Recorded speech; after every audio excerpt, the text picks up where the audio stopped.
after that weekend and a couple days later, you set sail for your journey. I said, give me 6 months. I saved up $25,000 in 6 months. Flew out the first week of December to Melbourne, my first time to Australia, which is a place that, I'll be honest, it was not high on my list. It was only on my list because I'd been to 5 continents at that point, and I was like, all right, well, gotta sort of, oh wait, 5? 4. I hadn't been to Europe yet. So I'd been to 4 continents because I haven't been to Antarctica. So I guess 4, but Australia would have been my 5th. So it was sort of a continent and it needed to knock off my list. However, I falsely, let me very much preface this with falsely, thought that Australia was just like an America 2.0.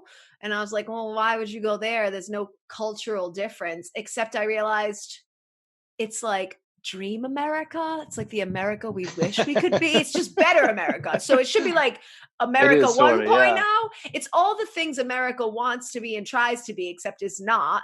And Australia is in fact way fucking cooler, way better, cares about their people, cares about the environment, cares about nature, cares about delicious fucking food and like doing the right thing and having gun control. The Aussie and like brekkies. oh my God, forget about it, love. Don't get me going about an Aussie brekkie, love. Oh, take me out to fucking brunch, you know what I mean, $22 breakfast, but I mean, the place everything is was so expensive. expensive there. Everything is expensive as all hell. You can't go out drinking. Forget about getting drunk for your 30th, sweetie.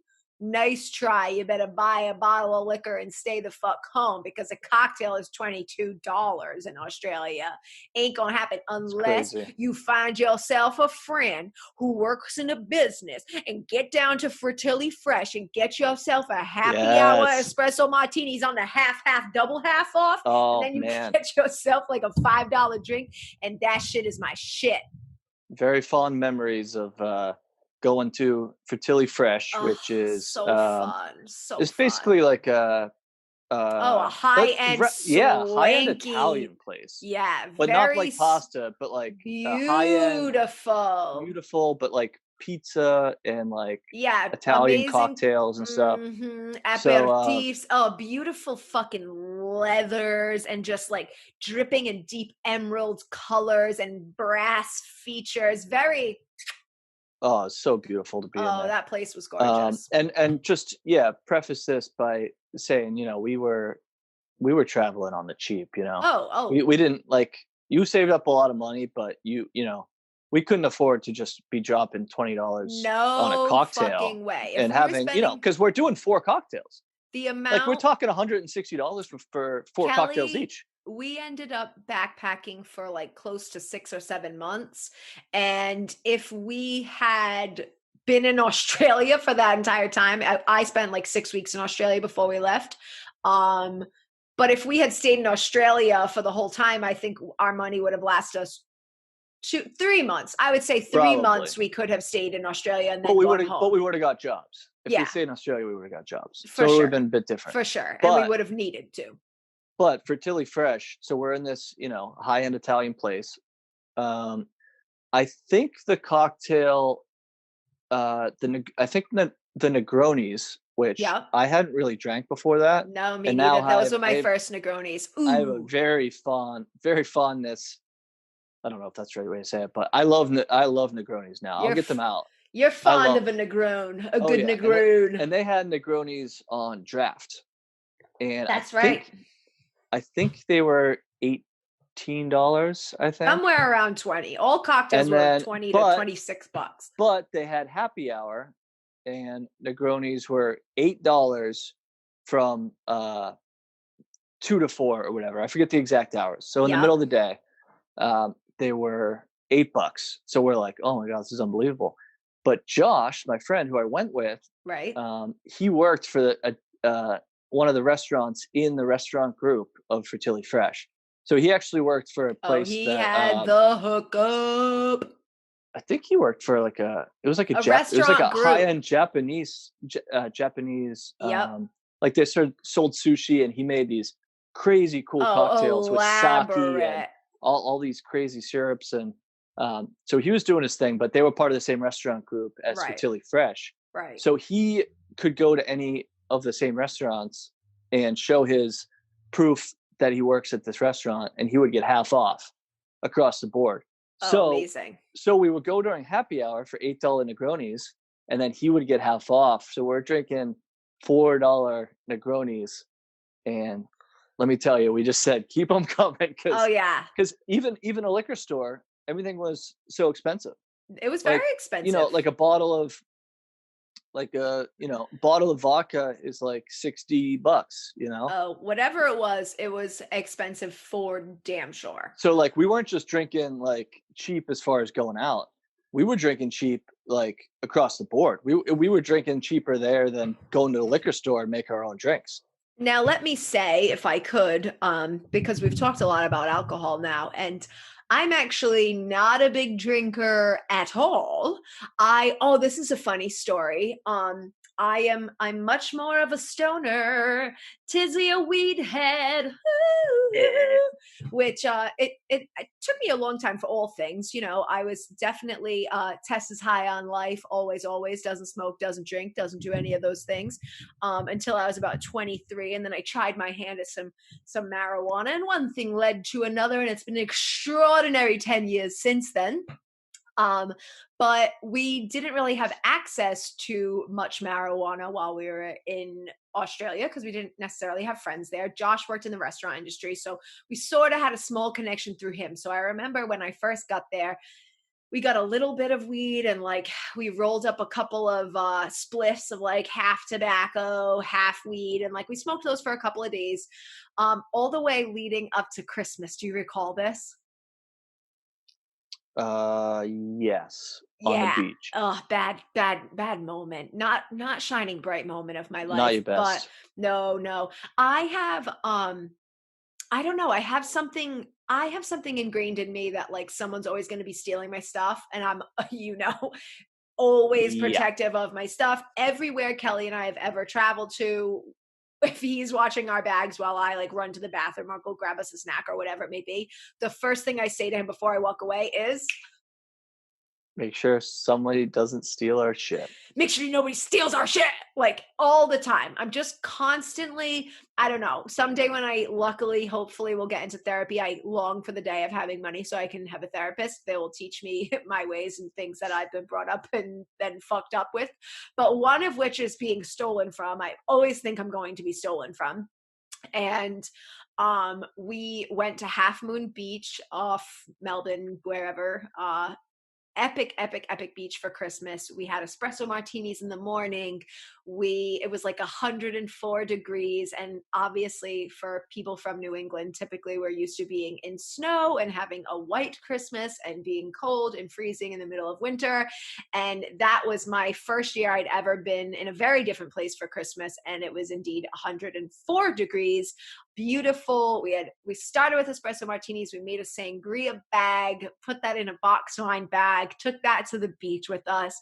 We were having the best day, like kept our bags on the beach while we were frolicking. I had bought Kelly a GoPro for Christmas. So like we were practicing with the GoPro and like floating around on our friend Josh's big fucking pillow sack thing in the water, just having a blast. Do you remember his wig that he wore that day? Yeah, he wore He had a a wig black on. wig, like he is short. He has short hair, but he had He had this like a long, like rock shoulder, star, like yeah, like yeah. shoulder length, black, wacky wig on, and it was amazing because Oh, I miss Josh that is an kid. extraordinarily handsome individual, and he has this crazy wig on, and we're all just having fun. But do you remember like those Aussies who came out to me Yeah, like, yeah. "But bro, like we don't really understand the wig." They're just like, "Are you gonna take it off?" And he's like, "No," and they're like, "But do you like Do it? you Are you think you look try good in the it?" wig? Yeah. It And was he's like, like, just I'm not wearing a wig. really, just having a You good know, time. I'm just wearing a wig today. It's Oh, Christmas. it's I'm on the beach. great. I'm wearing a wig. Exactly. It is what it is. Stop I mean, questioning. he had a Stop wig on. questioning me. I immediately wanted a wig, Oh, I obviously. know. What's one wig? Don't Like, I we want a all wig. want a wig? A wig, a jigga, ligga, ooh. So anyway, we had this amazing, extraordinary day on the beach where we left our bags on the sand, as you do when you're at the beach, and just had a great, epic day. Of course, my wallet and things were inside of my bag. Whatever, had a great day frolicking.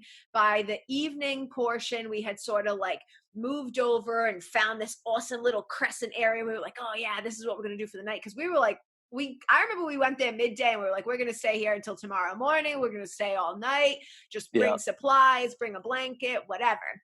So we sort of, as people left the beach for like sunset, after sunset, we migrated, found our own little area. We set up little fairy twinkling battery lights. I had my iPod playing Bob Marley.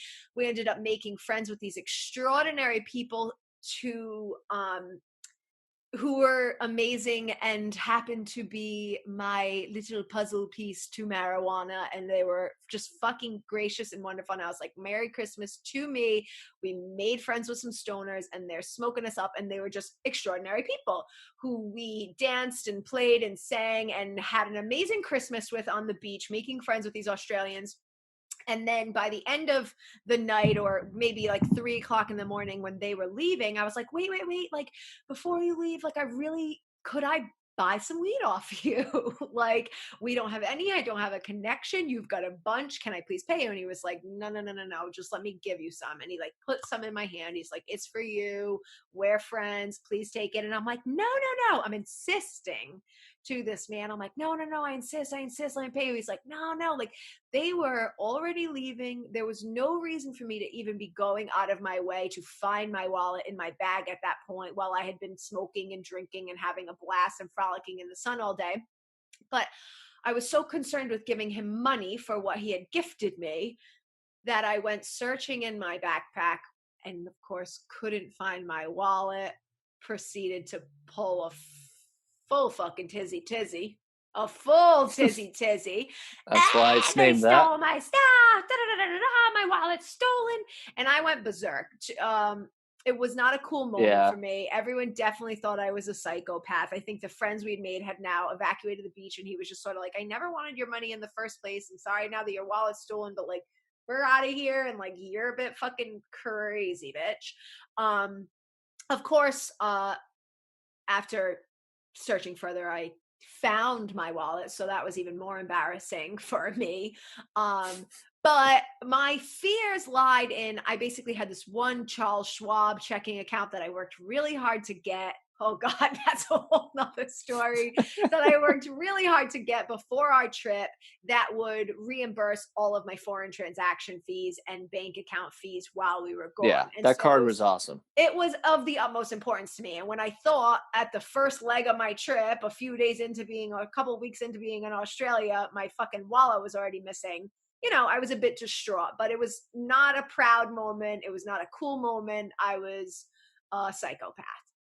Yeah. No, you don't. Yeah, that was not your finest moment, That I'd was say. most certainly not my finest moment. No, But but yeah, that card really came in handy though. So if oh anyone's my God. Yes, yes, if yes. anyone's traveling abroad, For an extensive you period can't. of time or Yeah, whatever. yeah, you can't just use your like Bank of America debit card. They'll charge you every single time you use it. It's like $3, I think, And it's fees like two on both fifty or ends. It's like they give you a fee yeah, and then you're paying a foreign fee for whatever the transaction is. So there's yeah. So you just all can't use it. no, I had done a lot of research prior to our trip, and I had found that this was absolutely the best thing. It would reimburse. It won't, like, if you used it like a credit card for breakfast, say, it's not going to reimburse the minimal fee that would charge you. But if you use it as sort of a bank ATM card and take out cash, which is what I did for everywhere we would go to, take a little bit of cash and take as much cash or as little cash as you want to, because it's going to charge you at the bank. But Charles Schwab at the end of each pay period month will reimburse all of the fees. So at the end of the month, I would end up getting like $60 back and just like thrown back in my account. And honestly, at the end of like throughout most of our backpacking trip, I would have spent hundreds and hundreds and hundreds of dollars in fees. And because of Charles Schwab, I avoided that. So Yeah. to Oh yeah. a word to the traveling wise, Yeah. It was worth we'll it for tell sure. We'll tell another tale of what happened into that with that card.